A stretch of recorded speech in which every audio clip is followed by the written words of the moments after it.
আসসালামু আলাইকুম। এই যে আবার শুরু করলাম বকবকানি। এই যে এখন রোস্ট পাক করবো।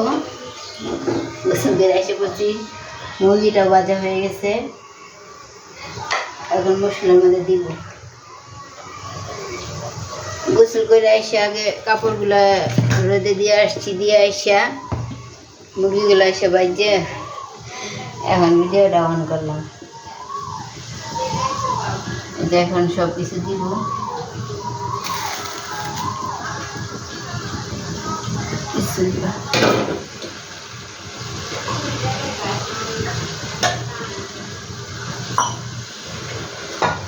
সব কিছু আগেই রেডি করে রাখছি, দিয়ে রাখছি। এখন শুধু একটু কষে রাখছি।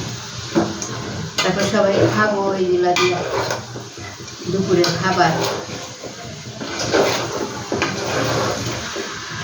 এগুলো মানে যে কিনে আনছে যে রোজ পাক করে দেবো, বন্টি রোজ খাবো এলে করে দিই, পাক করে দিই। ওরা এমএনএলে ঘুরতেছে, পাক করে রাখতেছে।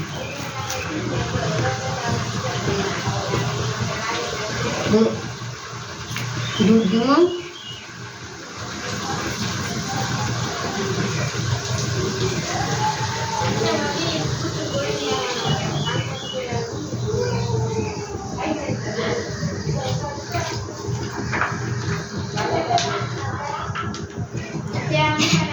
দুধটা দিয়ে দিলাম। আর দই দিব, এই যে দইটা।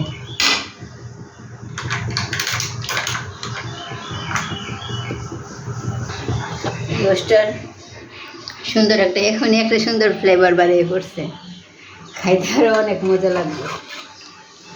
আমি কয়দিন কতবার ধরে 2-3বার ধরে রান্না করতেছি। একবার আমার ননদের জামাই আসছিল আমাকে বাসায়, আমার শ্বশুর বাড়ি, তারপর রান্না করছি, অনেক মজা হয়েছে কইছে।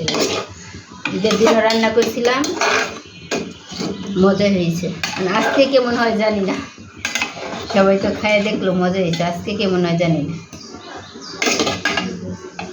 কষাইতে দিলাম, একটু হালকা কষা নিলে একটু হালকা জল দিব, জল দিয়া গোস্তটা সিদ্ধ করে নিব। কফি আদা রসুন রাখছি, ফ্রিজ অর্ধেকটা খোলা খেয়ে দিচ্ছি।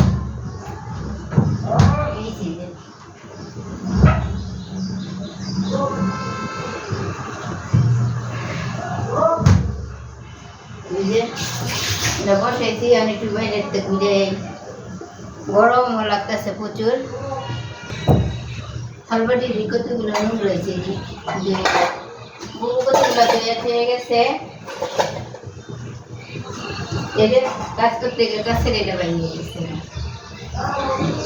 হ্যাঁ, এটা ফালা ফালা ওই জায়গায় যে ফালা দিয়ে কত টুকরা মাত্র পরিষ্কার করে হয়ে গেছে। আবার আমি কাজ করতে গিয়ে নোংরা করে গেছি।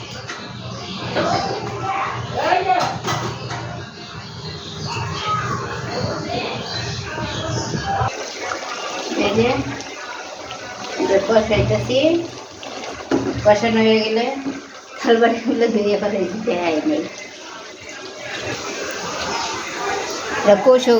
কষানো বাইরেতে একটু আইতে চুলগুলা ভিজা, গোসল করছি যে। এই যে মাইসের বাড়ির মুরগি আয়া বাড়ি বইরে গেছে, এমনি কাঁদতেছে, থাকবার চাইতেছে না। অনেক গরম লাগতেছে, কই বাহিরে যাই একটু দাঁড়াই,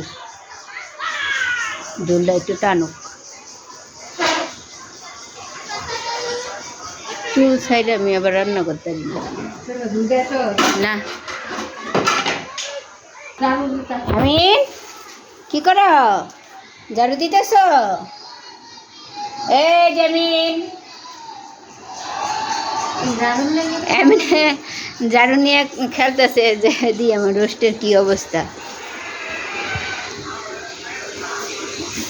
এই তো রোস্টটা হয়ে গেছে, এখন চুলাটা অফ করে দিব।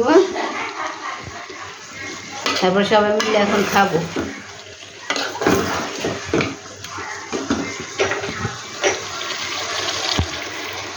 আমার জন্য রেডি হই।